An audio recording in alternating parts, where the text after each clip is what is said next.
Hi friends, आप लोगों को मालूम होगा कि हमने बीएड सेकेंड ईयर के सेकेंड पेपर जो थे अधिगम के लिए आकलन, ये पेपर का नाम था। तो इसके फर्स्ट यूनिट के और सेकेंड यूनिट के और थर्ड यूनिट के कुछ क्वेश्चन को हमने पिछली वीडियो में अपलोड कर दिया था।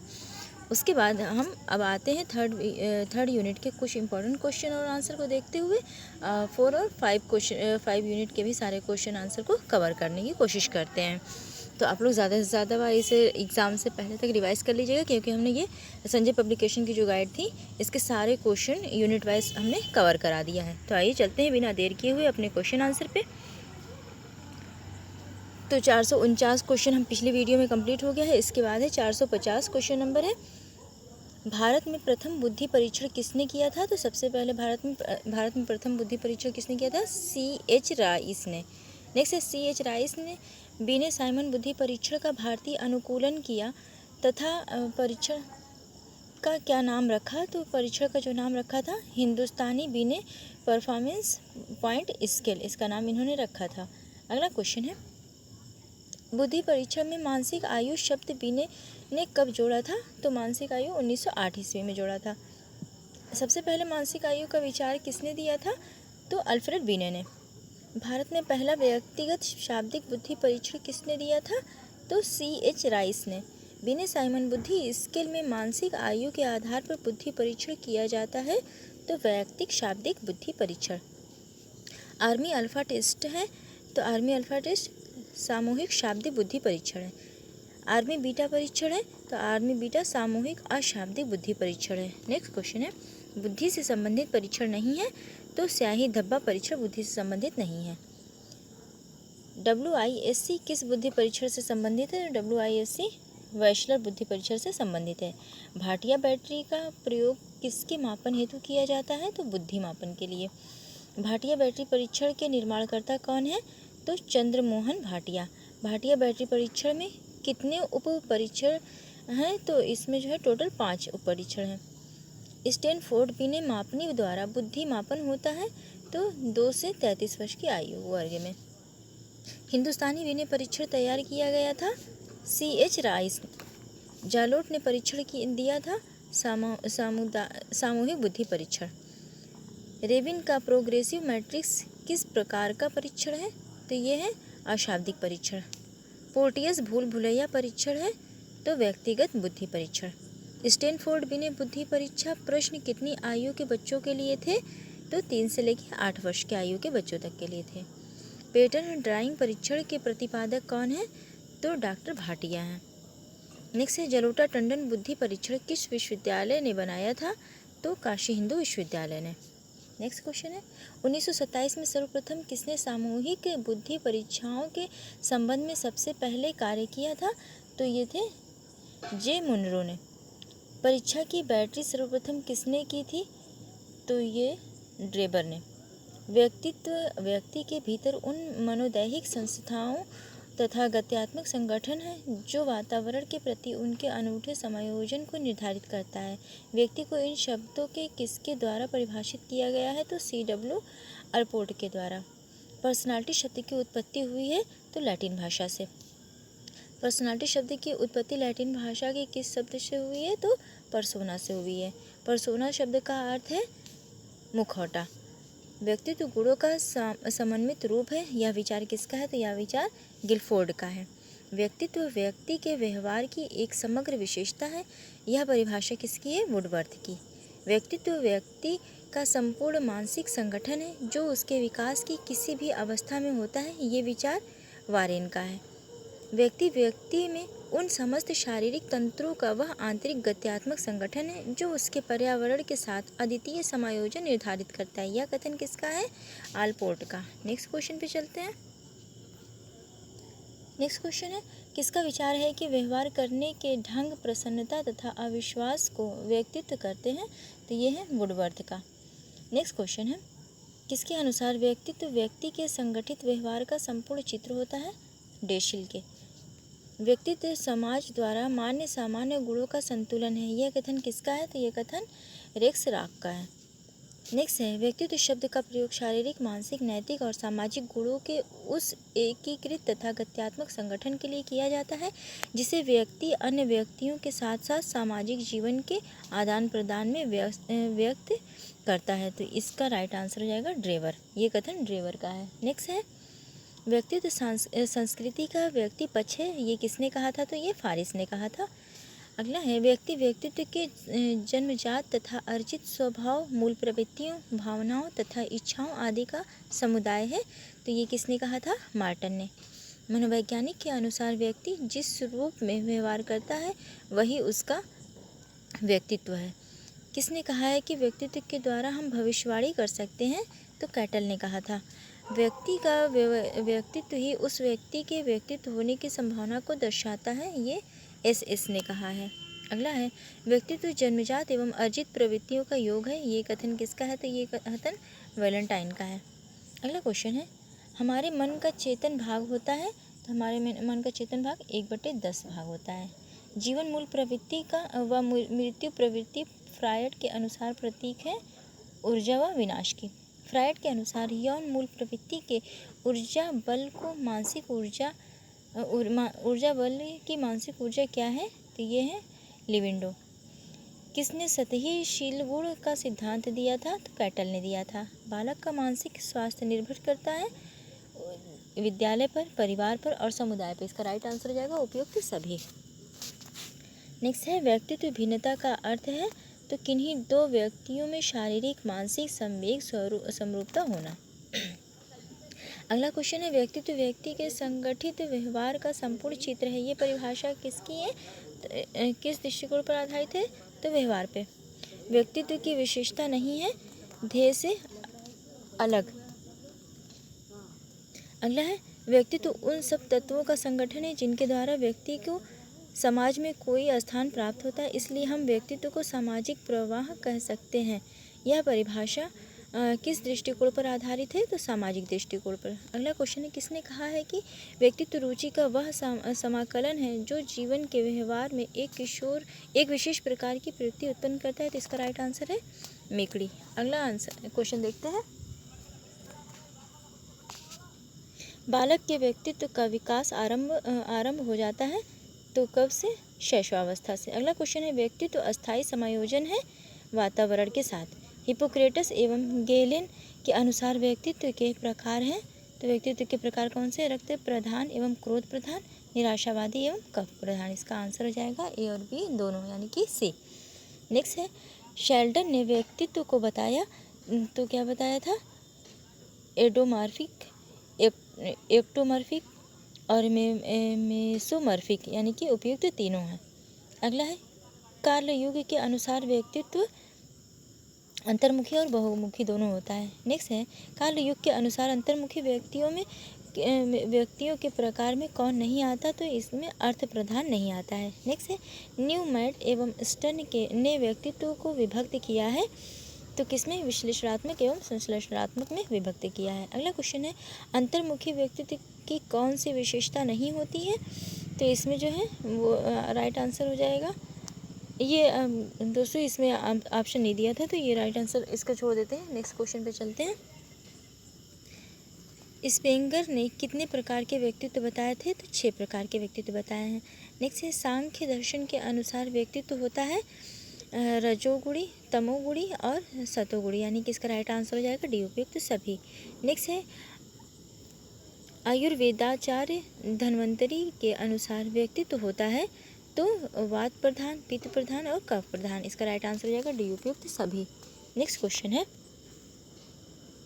थार्नडाइक ने कल्पना एवं चिंतन के आधार पर व्यक्तित्व को बताया है तो सूक्ष्म विचारक, प्रत्यय विचारक और स्थूल विचारक। इसका राइट आंसर हो जाएगा डी। नेक्स्ट है जिनका पेट बड़ा होता है और पाचन क्रिया संबंधी आंतें कम विकसित होती है वह व्यक्ति होता है तो एंडोमॉर्फिक होता है। अगला क्वेश्चन है शेल्डन ने व्यक्तित्व को किस आधार पर वर्गीकृत किया था? तो शारीरिक रचना के आधार पर।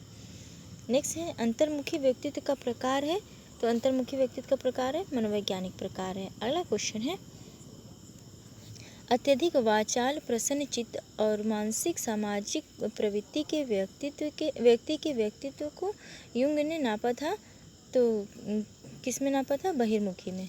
शरीर रचना के आधार पर क्रेमचर ने व्यक्तित्व के प्रकार बताए हैं। तो कितने प्रकार बताए? 3 प्रकार। क्रेमचर के अनुसार व्यक्तित्व के प्रकार हैं तो शक्तिहीन, पुष्टकाय और स्थूल। इसका राइट आंसर हो जाएगा डी, उपयुक्त सभी। टाइप्स ऑफ मेन के लेखक कौन है? तो इसके लेखक है स्प्रेंगर। नेक्स्ट है, ओशो ने व्यक्तित्व को कितनी श्रेणियों में बांटा था? तो ओशो ने व्यक्तित्व को 2 श्रेणियों में बांटा है। नेक्स्ट क्वेश्चन पे चलते हैं। प्रेसी की क्रॉस आउट परीक्षा निम्नलिखित में से किसका मापन करती है? तो ये जो करती है व्यक्तित्व को संवेगात्मक विशेषताओं का मापन करती है। इसका राइट आंसर हो जाएगा ये। व्यक्तित्व मापन की व्यक्तिनिष्ठ विधि है तो कौन सी है? व्यक्तित्व इतिहास। अगला है, प्रेक्षण विधि किस प्रकार की विधि है? तो प्रेक्षण विधि आत्मनिष्ठ विधि है। व्यक्तित्व मापन की वस्तुनिष्ठ विधि कौन सी है? तो समाजमिति विधि है। निर्धारण मापनी एवं प्रश्नावली किस प्रकार की विधि है? तो वस्तुनिष्ठ विधि है। आत्मनिष्ठ विधि है तो आत्मनिष्ठ विधि जीवन इतिहास है। अगला क्वेश्चन है, वह विधि है जिसके द्वारा व्यक्ति की छिपी हुई अचेतन मन की इच्छाओं और रुचियों आदि का पता लगाया जा सकता है तो उसे प्रेक्षण विधि कहते हैं। नेक्स्ट है, किस विधि द्वारा व्यक्तित्व संबंधी उन पहलुओं का भी पता चलता है जिनका व्यक्तित्व स्वयं अनभिज्ञ होता है? इसका राइट आंसर हो जाएगा प्रक्षेपण विधि। किस परीक्षण द्वारा व्यक्तित्व की मापन परोक्ष रूप से होती है? तो इसका राइट आंसर हो जाएगा प्रक्षेपण विधि द्वारा। व्यक्तित्व की प्रक्षेपण विधि कौन सी है? तो रोर्शा स्याही धब्बा परीक्षण विधि है। व्यक्तित्व मापन की परीक्षण विधि है तो इसका राइट आंसर हो जाएगा शब्द सहचर परीक्षण। नेक्स्ट क्वेश्चन पे चलते हैं। निम्न में कौन प्रक्षेपण विधि से संबंधित है? तो शब्द सहचर, रोर्शा और थीमेटिक, ये सभी जो है कि इससे संबंधित। इसका राइट आंसर हो जाएगा डी। नेक्स्ट है, रोर्शा बुद्धि परीक्षण किस सन में निर्मित हुआ था? तो ये हुआ था 1921 ईस्वी में। स्याही धब्बा परीक्षण का प्रतिपादन किसने किया था? तो हर्बर्ट रोर्शा ने किया था। हर्बर्ट रोर्शा किस देश के निवासी थे? तो ये स्विट्जरलैंड। रोर्शा स्याही धब्बा परीक्षण का प्रयोग किया गया था मानसिक रोगियों पर। रोर्शा मानसिक परीक्षण में कुल कितने कार्ड होते हैं? 10 कार्ड होते हैं। रोर्शा मानसिक लक्षण परीक्षण है तो कागज़ पर स्याही की बूंद गिराकर कागज़ को मोड़कर इस प्रकार बने धब्बे के आधार पर प्रश्न पूछना होता है। सेकेंड है 5 कार्डों पर काले सफ़ेद में, 2 कार्डों पर काले सफ़ेद व लाल में तथा 3 कार्डों पर कई रंगों में मासी लक्ष्य बने होते हैं। तो इसका राइट आंसर हो जाएगा सी। नेक्स्ट है, विषय आत्मबोध परीक्षण का आविष्कार किसने किया था? तो मरे एवं मोर्गन ने किया था। नेक्स्ट क्वेश्चन पे चलते हैं। कथा प्रसंग परीक्षण का निर्माण किया गया था तो मरे एवं मार्गन द्वारा। नेक्स्ट क्वेश्चन है, SAT यानी कि वरिष्ठ अंतर्बोध परीक्षण का निर्माण किया तो लियोपोल्ड बैलक ने। नेक्स्ट है,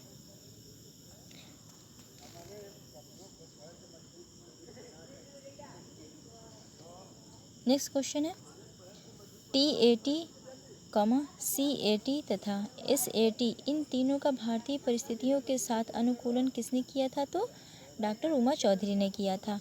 नेक्स्ट क्वेश्चन है, भारत में वाक्य पूर्ति परीक्षण का निर्माण किसने किया था? तो विश्वनाथ मुखर्जी ने किया था। अगला क्वेश्चन है, WAT परीक्षण का नाम है तो WAT वर्ल्ड एसोसिएटिव टेस्ट। इसका राइट आंसर हो जाएगा। नेक्स्ट है, वर्ल्ड एसोसिएटिव टेस्ट के आविष्कारकर्ता कौन है? तो फ्रायड एवं यूंग इसके आविष्कारकर्ता है। नेक्स्ट है, सृजनात्मकता का अर्थ है तो सृजन तथा रचना संबंधी योग्य। अगला क्वेश्चन है, सृजनात्मक मौलिक परिणामों को अभिव्यक्त करने की मानसिक प्रक्रिया, यह कथन किसका है? तो यह कथन क्रो एवं क्रो का है। सृजनात्मकता मुख्य नवीन रचना या उत्पादन में होती है, ये कथन ड्रेवर का है। नेक्स्ट है, मानसिक तथा शिक्षा लक्षित लब्धि परीक्षण नामक पुस्तक किसने लिखा था? तो ये लिखा था बर्ट ने। नेक्स्ट क्वेश्चन पे चलते हैं। सृजनात्मकता का तात्पर्य है, तो सृजनात्मक तत्व इसका तात्पर्य है वह व्यक्ति में नए नए कार्य करने की क्षमता और शक्ति है। नेक्स्ट क्वेश्चन है, सृजनात्मकता ही है जो व्यक्ति को बनाती है उच्च कोटि का, तो कैसा, साहित्यकार। नेक्स्ट है, सृजनात्मकता की विशेषता कौन सी नहीं है, तो इसमें केंद्रमुखता जो है वो सृजनात्मकता की विशेषता नहीं है, बाकी जो है कि मौलिकता, नवीनता और उपयोगिता ये सभी हैं। अगला क्वेश्चन है, सृजनात्मकता में निम्न तत्व किस तत्व का योग नहीं है, तो बनावटीपन का उपयोग नहीं है इसमें। नेक्स्ट है, सृजनात्मकता मुख्य रूप से संबंधित होती है तो अपसारी चिंतन से। निम्न में कौन सृजनात्मक तत्व नहीं है, तो स्मृतिकरण सृजनात्मक तत्व नहीं है। कौन सा अधिगमकर्ता सृजनात्मकता से संबंधित नहीं है, तो इसका राइट आंसर है उच्च उपलब्धि। गिलफोर्ड ने अभिसारी चिंतन पद का प्रयोग किस लिए किया था, तो सृजनात्मकता के लिए किया था। कौन सा सिद्धांत सृजनात्मकता के बारे में नहीं है, तो यह है प्रतिष्ठितवाद, ये इससे संबंधित नहीं है। नेक्स्ट क्वेश्चन पे चलते हैं। नेक्स्ट क्वेश्चन है,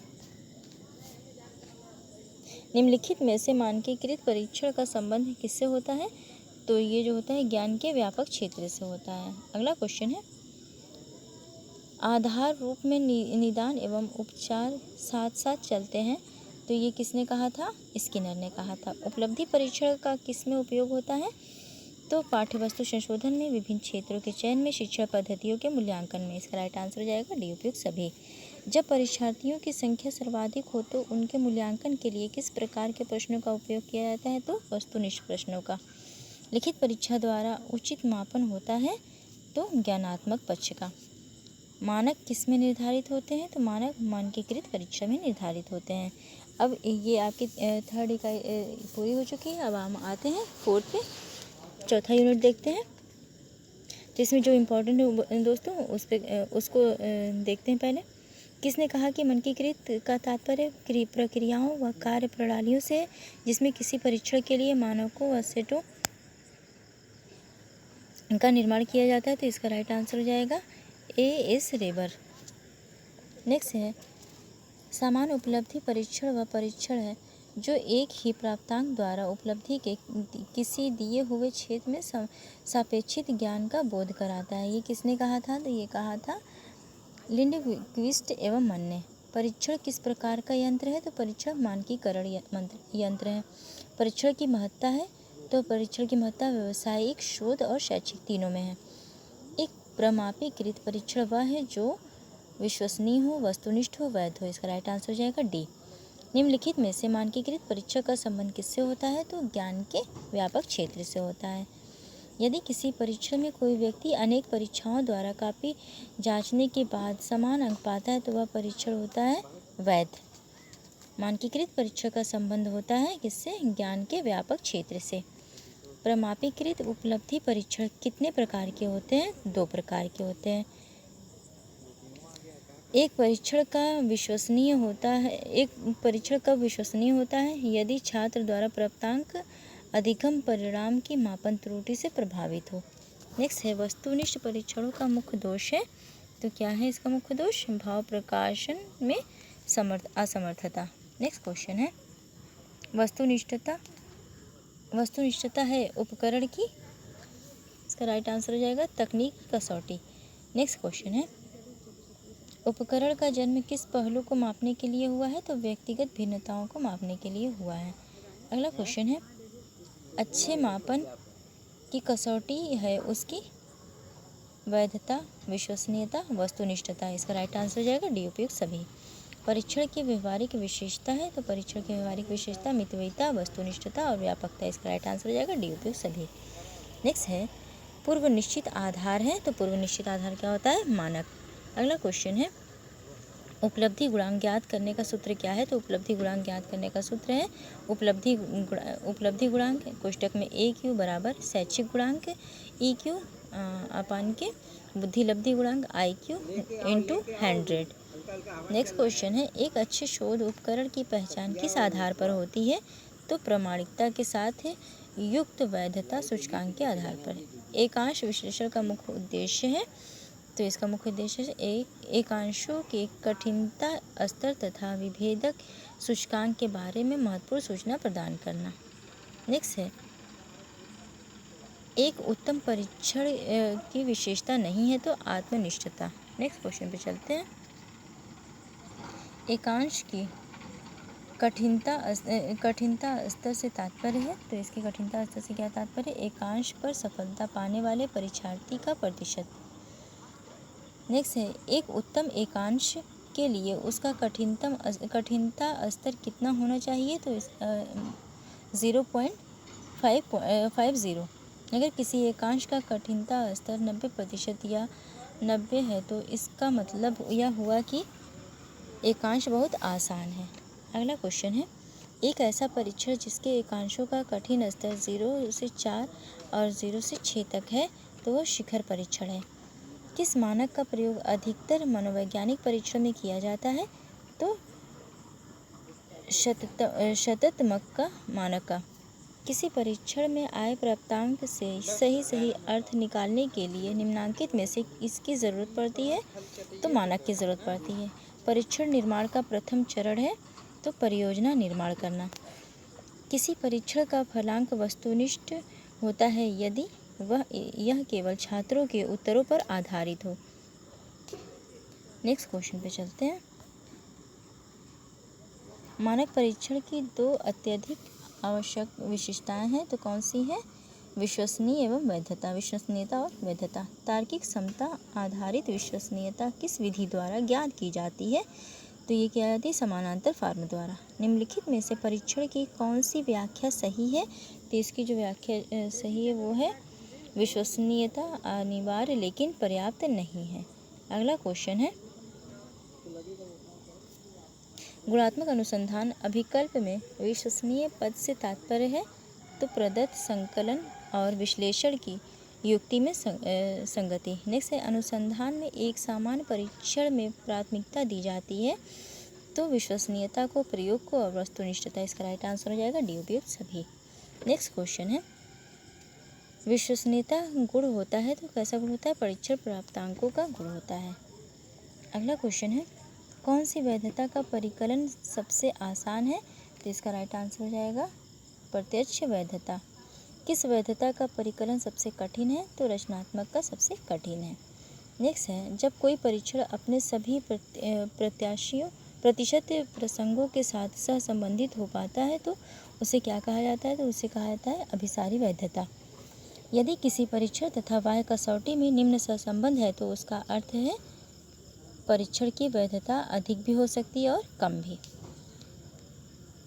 किसे कसौटी संबंधित वैधता में नहीं रखा जा सकता? तो रचनात्मक वैधता को नहीं रखा जा सकता है।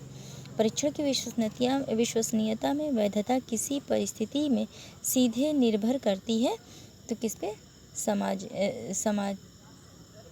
समजातीयता परीक्षण में। अगला क्वेश्चन है, परीक्षण की वैधता से तात्पर्य इस बात से होता है कि परीक्षण क्या मापता और कितनी बारीकी से मापता है। ये कथन एनास्टेंसी का है। अगला क्वेश्चन है, किसने कहा कि वैधता की सबसे सरल परिभाषा यह है कि यह वह मात्रा है जहाँ तक परीक्षण उसे मापता है जिसे उसे मापने की कल्पना की जाती है। इसका राइट आंसर हो जाएगा गे। नेक्स्ट है, अंतर विषय वैधता के लिए अनिवार्य है तो इसके लिए एकांश वैधता और प्रतिदर्श दोनों अनिवार्य है। संरचना वैधता को यह भी कहा जाता है तो कारण वैधता और शील गुण वैधता दोनों कहा जाता है। नेक्स्ट क्वेश्चन है, बहुशील गुण बहुविध वैधता को किसने विकसित किया था? तो इसको कैंपबेल ने तथा किसके ने, ये दोनों लोगों ने विकसित किया था। जब किसी शोध अध्ययन में प्राप्त परिणामों को प्रतिदर्श से बड़े किसी समूह तक विस्तार किया जा सके तो कहते हैं, तो वो क्या कहलाता है? बाह्य वैधता। वैधता के अंतर्गत परीक्षण मापन करना है तो विशिष्ट एवं समान उद्देश्य। परीक्षण वैधता की आंतरिक कसौटी है, तर्कसंगत वैधता है। किसने कहा कि कोई परीक्षण उस सीमा तक वैध है जहाँ तक वह अपने उद्देश्य का मापन करता है? तो इसका राइट आंसर हो जाएगा गिलफोर्ड। जॉर्डन ने वैधता को कितने भागों में विभाजित किया था? तो आंतरिक और बाह्य दोनों भागों में विभाजित किया था। नेक्स्ट है, यदि परीक्षण का विश्वसनीयता गुण यहाँ पे खाली स्थान है जहाँ पे शून्य है, तो वह किसी भी अन्य परीक्षण से सहसंबंध